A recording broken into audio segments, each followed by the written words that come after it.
سے زیادہ محبت کرے تو اللہ سے محبت کرے، اور پھر اللہ کے بعد اللہ کے محبوب جناب محمد رسول اللہ صلی اللہ علیہ وسلم سے محبت کرے، اور پھر اللہ اس کے رسول کے بعد باقی تمام محبتیں، اور ان محبتوں میں یعنی اللہ اس کے رسول کے بعد مخلوق کی محبت، اور ان محبتوں میں سب سے پہلی محبت ہے ماں کی، اور ماں کے بعد ہے والد کی، اور پھر اس کے بعد تمام دنیا کی محبتیں ترتیب وار۔ میرے پیارے آقا علیہ الصلوۃ والتسلیم کے پہلوانوں، حضور اکرم صلی اللہ علیہ وسلم فرماتے ہیں کہ تم اللہ سے محبت کرو، کیونکہ اللہ نے تمہیں ان گنت نعمتیں عطا فرمایا، تو ان گنت نعمتوں کی بنیاد تم اللہ سے محبت کرو۔ پھر آگے آقا فرماتے ہیں کہ تم اللہ کے محبوب سے محبت کرو، کہ جب تم اللہ کے نبی سے محبت کرو گے تو اللہ کی محبتوں کے تقاضے خود بخود پورے ہو جائیں گے۔ آپ جانتے ہیں ہم اللہ سے محبت کرتے ہیں، یا ایک بندے مومن کو سب سے زیادہ اللہ سے محبت کرنا چاہیے، لیکن اللہ سے محبت کریں گے تو کیسے کریں گے؟ کیا ہم نے اور آپ نے اللہ کو دیکھا ہے؟ کیا اللہ کی آواز کو سنا ہے؟ کیا اللہ کو محسوس کیا جا سکتا ہے؟ نہیں کر سکتے۔ تو اس لیے میرے نبی نے فرمایا کہ تم اللہ سے محبت کرتے ہو تو اللہ کے نبی سے محبت کرو، کہ تم اللہ کو دیکھ نہیں سکتے، تم اللہ کی آواز کو سن نہیں سکتے، تم اللہ کو محسوس نہیں کر سکتے، تو اللہ کے نبی سے محبت کرو، اور جب تم اللہ کے نبی سے محبت کرو گے تو اللہ سے محبت کے تقاضے خود بخود پورے ہو جائیں گے۔ قرآن مقدس میں رب تبارک تعالیٰ نے کئی مقامات پر اپنے محبوب سے محبت کا حکم عطا فرمایا، اور حدیث مبارکہ میں حضور اکرم صلی اللہ علیہ وسلم نے جگہ جگہ پر اپنی محبت کا حکم دیا۔ میرے آقا فرماتے ہیں تم اس وقت تک کامل مومن نہیں ہو سکتے جب تک کہ سب سے زیادہ تم مجھے اپنا محبوب نہ بنا دو۔ حضرت انس بن مالک رضی اللہ عنہ سے روایت ہے کہ حضور اکرم صلی اللہ علیہ وسلم نے فرمایا کہ تم میں سے اس وقت تک کوئی کامل مومن نہیں ہو سکتا جب تک کہ وہ سب سے زیادہ، یہاں تک کہ اپنے ماں باپ سے زیادہ، اپنے اہل و عیال سے زیادہ، اپنے بھائی بہنوں سے زیادہ، دنیا کی مال و متاع سے زیادہ، اپنی جان سے زیادہ مجھے اپنا محبوب نہ بنا دے۔ میرے پیارے آقا کے پیغمبروں حدیث مبارکہ آپ نے سنی ہوگی، سیدنا عمر فاروق اعظم رضی اللہ تعالیٰ عنہ حضور اکرم صلی اللہ علیہ وسلم کی بارگاہ میں حاضر ہوئے اور عرض کرتے ہیں یا رسول اللہ صلی اللہ علیہ وسلم، میں دنیا کی تمام چیزوں سے زیادہ آپ سے محبت کرتا ہوں، لیکن آپ سے زیادہ میں اپنی جان سے محبت کرتا ہوں۔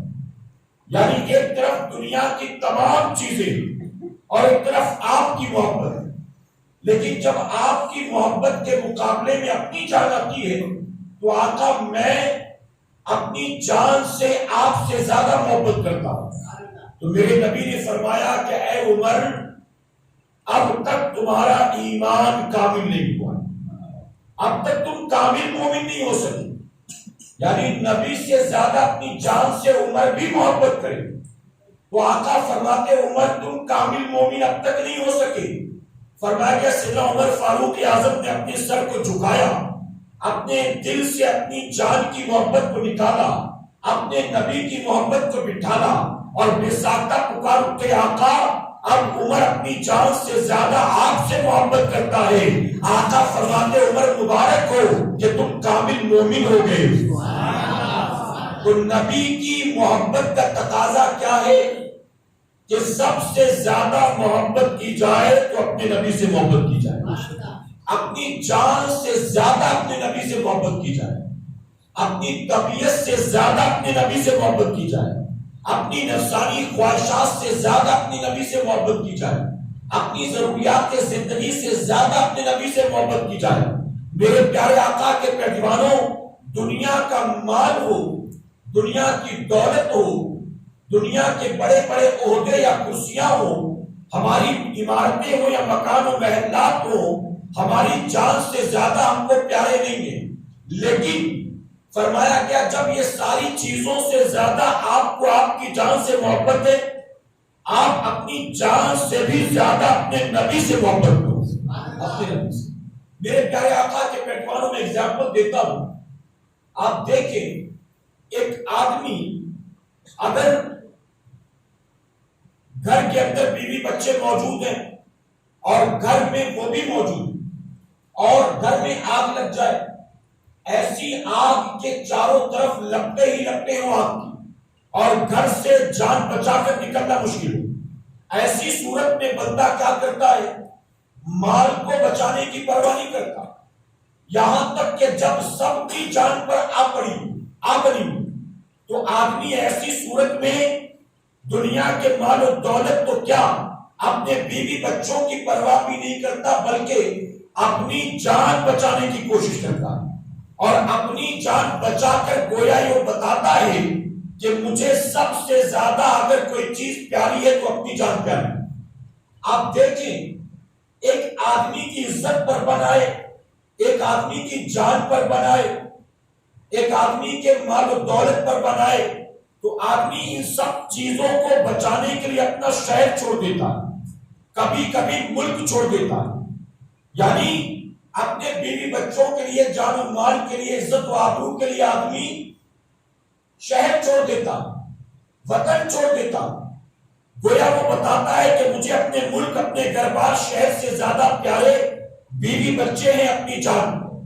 لیکن جب اولاد بیمار ہو جائے، بیوی بچے بیمار ہو جائے، تو آدمی مال سے محبت نہیں کرتا، بلکہ ڈاکٹر سے کہتا ہے کہ کتنا بھی پیسہ خرچ ہو کوئی بات نہیں، آپ میری اولاد کی زندگی بچاؤ، آپ میری بیوی کی زندگی بچاؤ، آپ میرے ماں باپ کی زندگی بچاؤ۔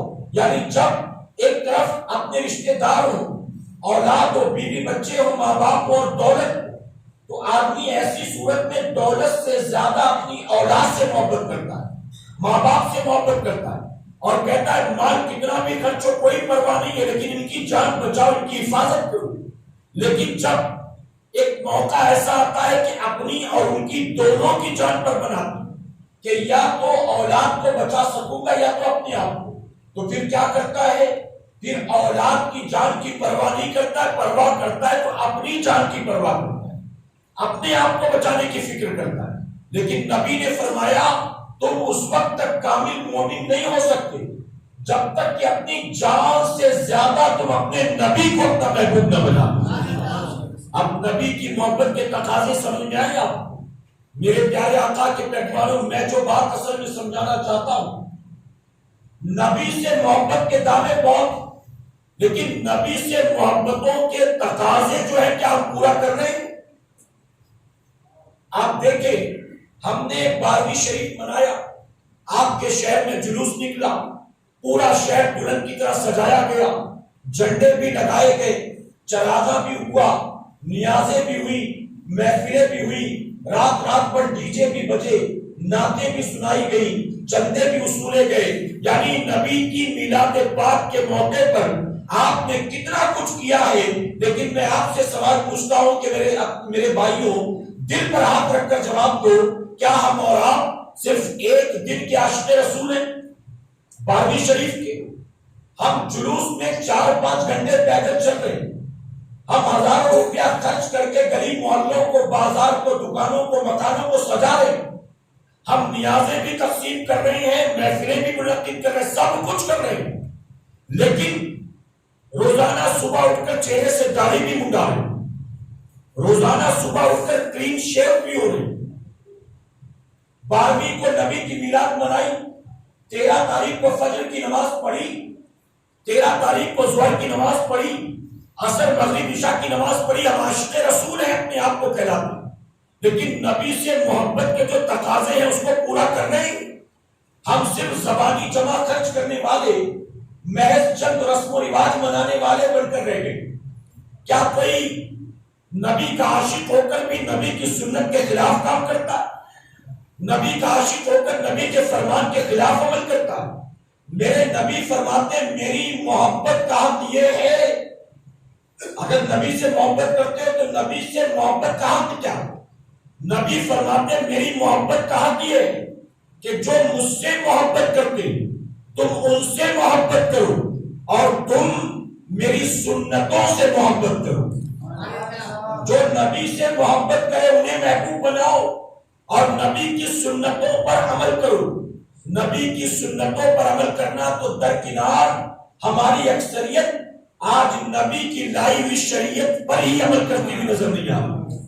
نبی کی لائی شریعت پر عمل کر رہے ہیں. فجر قضا، ظہر قضا، عصر، مغرب، عشاء کی کوئی فکر نہیں اور کہلانے کو عاشق رسول ہے. نبی کے نام پر جان دینے کو قربان، فرانس کے خلاف مہم چلنے کو تیار، نبی کی شان میں کوئی گستاخی کرتے تو مرنے مارنے کو تیار، لیکن اپنی الٹی سیدھی حرکتوں سے روزانہ خود نبی کا دل دکھاتے. ہمیں اس کی کوئی پرواہ نہیں. ہم خود الٹے سیدھے کام کر کے صبح شام نبی کی کتنی گلازاری کرتے، کبھی ہم نے توجہ کی؟ میرے پیارے آقا کے پیٹوار میں چمتی بات کروں گا. ہم نے میلاد پاک کے نام پر جتنا کچھ کیا یقیناً سارا کا سارا کام حلال و جائز. جھنڈے ہوں، لائٹیں ہوں، نیازیں ہوں، محفلیں ہوں، نعتیں ہوں، سب کچھ جائز. لیکن آپ کو یہ بھی ماننا پڑے گا کہ میرے نبی نے ان میں سے کسی چیز کو بھی اپنی آنکھوں کی ٹھنڈک نہیں فرمایا. کسی ایک چیز کو بھی اپنی آنکھوں کی ٹھنڈک کا کہ یہ جھنڈے جو لگتے ہیں یہ میری آنکھوں کی ٹھنڈک ہے، یہ چائنا کے بلب میری آنکھوں کی ٹھنڈک ہے، یہ جلوس میں تیرا 4 گھنٹے پیدل چلنا میری آنکھوں کی ٹھنڈک ہے، یہ رات بھر جو تو نے ڈی جے بجایا یہ میری آنکھوں کی ٹھنڈک ہے، حیدرآباد کے ہر گلی کوچے چوک چوراہے پر جو محفلیں سجائی گئی یہ میری آنکھوں کی ٹھنڈک ہے. یہ سب جو کرتے ہو جائز ہے، باعث برکت و باعث رحمت و ثواب و نجات ہے، میں انکار نہیں کرتا. لیکن نبی نے ان میں سے کسی ایک کو آنکھوں کی ٹھنڈک نہیں فرمایا ہے، بلکہ میلاد منانے والے وہی لوگ جو صبح شام نمازیں قضا کرتے ہیں، میرے نبی نے اللہ کے انہی سجدوں کو اپنی آنکھوں کی ٹھنڈک فرمایا. صحابہ نبی سے محبت کرتے تھے تو ان کی محبتوں کا حال کیا تھا جانتے ہیں؟ ان کی محبتوں کا حال اللہ اکبر. ایک مرتبہ صدیق اکبر میرے آقا کی بارگاہ میں حاضر ہوئے، چہرہ غصے میں لال تھا. نبی فرماتے ابو بکر کیا ہو گیا تمہیں، اتنے جلال میں کیوں؟ تو صدیق اکبر عرض کرتے ہیں آقا اپنے باپ ابو قحافہ کو ایک مکہ مار کر آ رہا ہوں، اپنے باپ کے منہ پر مکہ مار کر آ رہا ہوں. نبی نے فرمایا ابو بکر اپنے بوڑھے باپ کے ساتھ تو نے ایسا کیا، یہ کیوں؟ صدیق اکبر عرض کرتے ہیں آقا جب بھی آپ کی بارگاہ میں آتا، آپ کی محفل سے جاتا، میرا باپ مجھے الٹا سیدھا کہتا، کھری کھوٹی سناتا، میں نکلتا تو روکتا، میں واپس آتا تو تانے دیتا. میرا باپ آج تک مجھے برا بھلا کہتا رہا، میں نے اف تک نہیں کہا، اللہ گواہ ہے. لیکن آج میرے باپ نے اوور کر دیا، آج میرے باپ نے حد پار کر دی. آقا جب میں آپ کی طرف آ رہا تھا تو میرے باپ نے آپ کے بارے میں انام شراب پکڑنا شروع کر دیا. میں اپنے بارے میں تو سن سکتا ہوں لیکن نبی کے بارے میں نہیں سن سکتا ہوں. اسی لیے آقا جب تک اس نے مجھ کو برا بھلا کہا میں نے برداشت کیا، لیکن آپ پر زبان دراز کی تو میں اس کے منہ پر مکہ مار کر آیا. اور صرف اتنا نہیں، عرض کرتے ہیں آقا یہ تو ایک مکہ مار کر آیا ہوں، فائٹ مار کر آیا ہوں، اجازت دیں یا تو دعا کرتے کہ میرا باپ مسلمان بن جائے، یا تو مجھے اجازت دیں کہ میں اس کی گردن ماروں. آپ ذرا سوچیں، اس کو کہتے ہیں محبت رسول. یہ فجر چھوڑنے والے عاشق رسول بنے بیٹھے ہوئے، یہ گالیاں دینے والے عاشق رسول بنے بیٹھے ہوئے، ہر صبح اٹھ کر گالیاں منڈانے والے عاشق رسول بنے ہوئے، اپنی بیوی کو بے پردہ بائک پر بٹھا کر بازار گھمانے والے عاشق رسول بنے ہوئے، جن کی اپنی بیٹیاں غیروں کے ساتھ دوستیاں کرتی ہیں، انہیں خبر بھی ہے تو بھی اس کی پرواہ نہیں کرتے ہیں. یہ عاشق رسول بنے ہیں. عاشق رسول وہ نہیں ہوتا ہے جو زندگی طبیعت کے مطابق گزارتا ہے. عاشق رسول وہ ہوتا ہے جو نبی کی شریعت پر اپنا تن من دل سب کچھ قربان کر دیتا. ایک مقام پر میرے آقا نے فرمایا تم اس وقت تک کامل مومن نہیں ہو سکتے. یہ دوسری روایت، تم اس وقت تک کامل مومن نہیں ہو سکتے جب تک کہ میری لائی شریعت کو اپنی طبیعت پر فوقیت نہ دے، ترجیح نہ دے۔ جب تک میری شریعت طبیعت کے مقابلے اہم نہ ہو جائے تب تک تم کامل مومن نہیں۔ ایک وقت کی نماز نہ پڑھے سوائے ہفتے میں ایک بار جمعہ کی 2 رکعت کے، اور عاشق رسول ہے، روزانہ داڑھی منڈائے، عشق میں کوئی کمی نہیں آئی، دن بھر جھوٹ پر جھوٹ بولے، رات پر پب جی کھیلے، دن بھر ٹک ٹاک کے ویڈیو دیکھے، اور نبی کے عشق میں 1% بھی کمی نہیں آئی۔ یہ کیسا عاشق رسول؟ عاشق رسول کون ہوتا ہے جانتے ہیں؟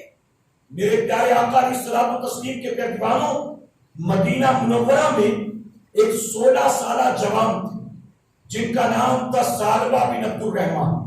16 سال کا جوان تھا، ابھی صحیح سے داڑھی بھی نہیں آئی تھی۔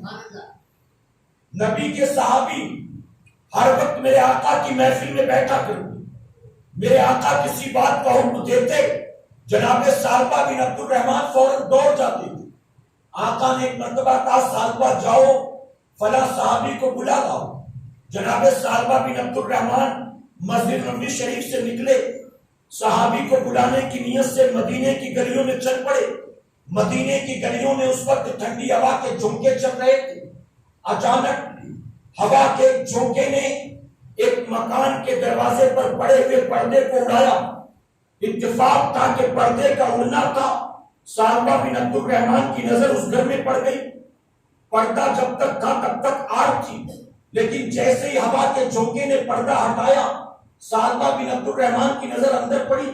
جب اندر نظر گئی اتفاق سے، غلطی سے، تو آپ نے دیکھا کہ گھر کے اندر ایک عورت غسل کر رہی تھی۔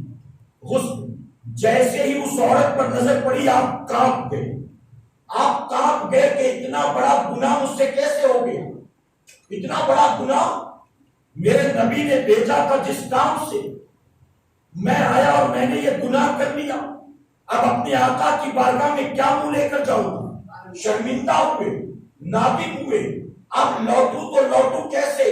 نبی کی بارگاہ میں واپس جاؤں تو جاؤں کیسے؟ ثعلبہ بن عبد الرحمن دیوانوں کی طرح مدینے کی گلیوں میں دوڑنے لگتے ہیں، یہاں تک کہ 1 گھنٹہ ہو گیا، 2 گھنٹہ ہو گیا، 3 گھنٹہ ہو گیا، واپس نہیں آئے۔ آقا فرماتے ہیں کام مختصر تھا، ثعلبہ نے اتنا وقت کیوں لگا دیا؟ اے عمر جاؤ، جا کر ثعلبہ کو تلاش کرو۔ اے سلمان فارسی تم بھی عمر کے ساتھ جاؤ۔ جب جا کر مدینے میں تلاش کیا، حضرت ثعلبہ کا کہیں پتہ نہ چلا۔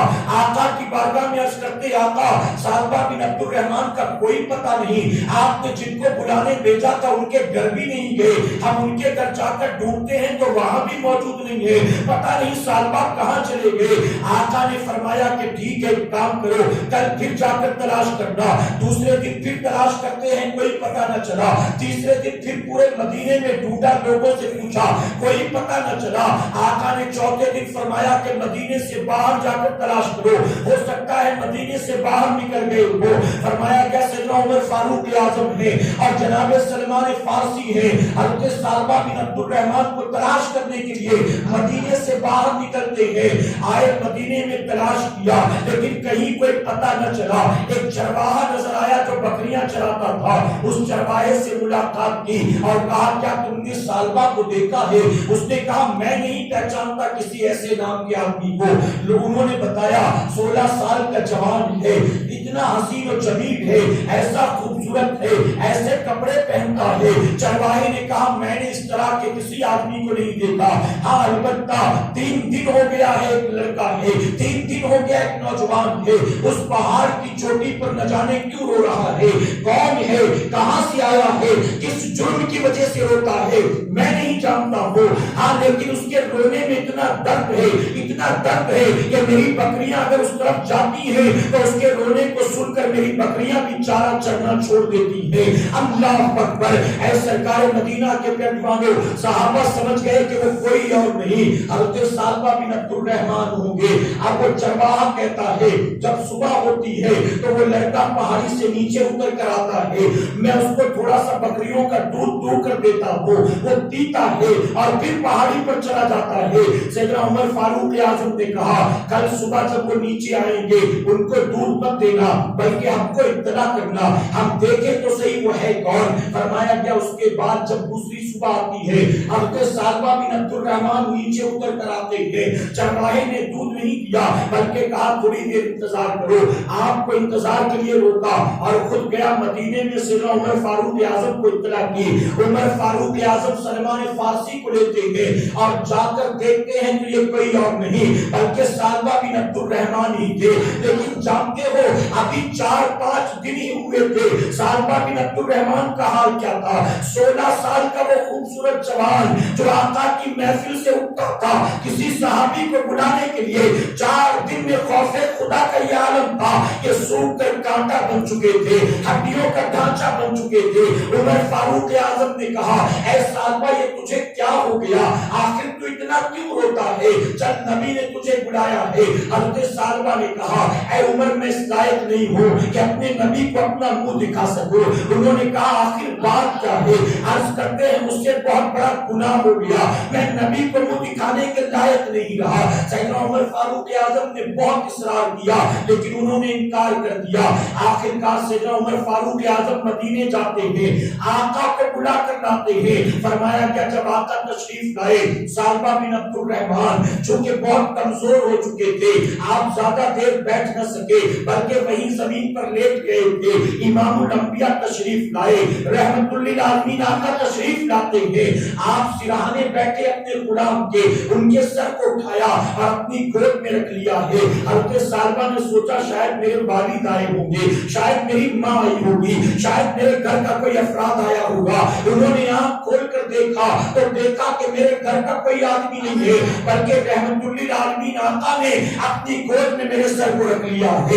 فوراً سالبہ تڑپنے لگتے ہیں، عرض کرتے ہیں آقا میرے سر کو زمین پر ڈال دے، آقا میرا سر اس لائق نہیں کہ میں آپ کی گود میں سر رکھ سکوں، آقا میرے سر کو زمین میں ڈال دے۔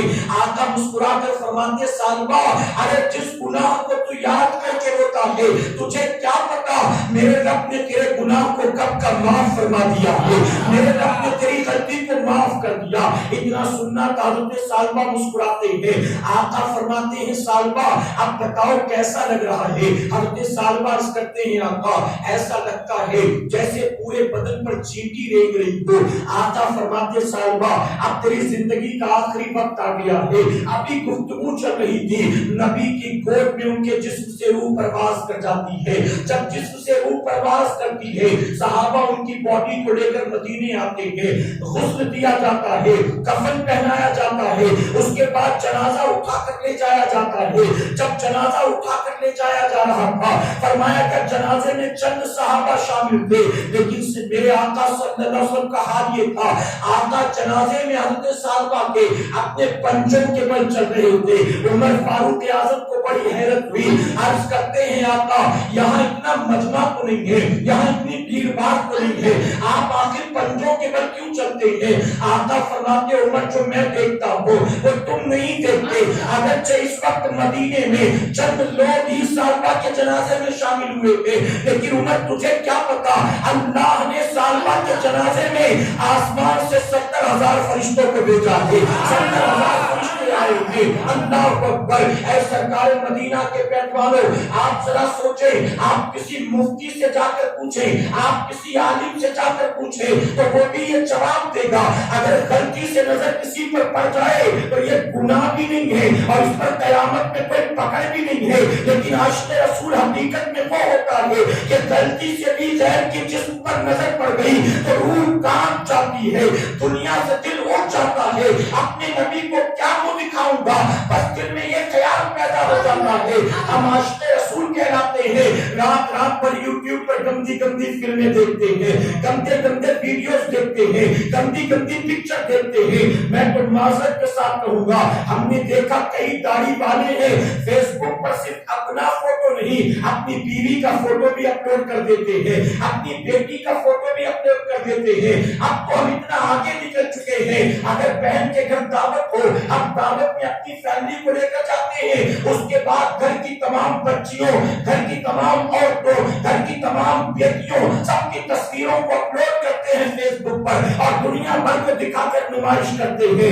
آپ بتائیے ہم یہ کیا کر رہے ہیں؟ عاشق رسول کا یہ کام ہوتا ہے؟ بلکہ میرے آقا فرماتے ہیں وہ شخص دیوس ہے کہ جس کے سامنے اس کی بیوی بن سمر کر نکلتی ہے اور غیر محرم مردوں سے باتیں کیا کرتی ہے. آقا فرماتے وہ دیوس ہے. اب دیوس کا ترجمہ میں یہاں نہیں بتاؤں گا, آپ کسی پڑھے لکھے سے پوچھ لینا. ہاں لیکن انگریزی میں دیوس کا مطلب پمپ ہوتا ہے. اے سرکار مدینہ کے ترجمانوں, آقا نے ایسے مرد کو پمپ کہا ہے جو اپنی بیوی کو سجا دھجا کر بازار میں لے جاتا ہے, اسے سجا دھجا کر شادی بیاہ میں لے جاتا ہے, اسے سجا دھجا کر دوستوں سے ملاتا ہے, اس کی تصویریں کھینچ کھینچ کر دنیا بھر میں وائرل کرتا ہے. ہم عاشق رسول بنتے ہیں اور گناہ دن رات کرتے ہیں. اے سرکار مدینہ کے پیروانوں, سنی دعوت اسلامی کے ہفتہ واری مرکزی اجتماع میں آئے ہو, میرے نبی کے آثار مبارک کی منہ مبارک کی زیارت کرو گے تو یہ نیت کر کے زیارت کرنا کہ آج ہم اس کی زلفوں کو دیکھ رہے ہیں کہ جس سے حسین و جمیل رب نے کائنات میں کسی کو پیدا نہیں فرمایا. آج ہم ان کے منہ مبارک کی زیارت کر رہے ہیں کہ جن کی زلفوں کا ذکر اللہ خود قرآن میں فرماتا ہے. آپ ذرا سوچیں, جن کی زلفوں سے صحابہ نے محبت کی,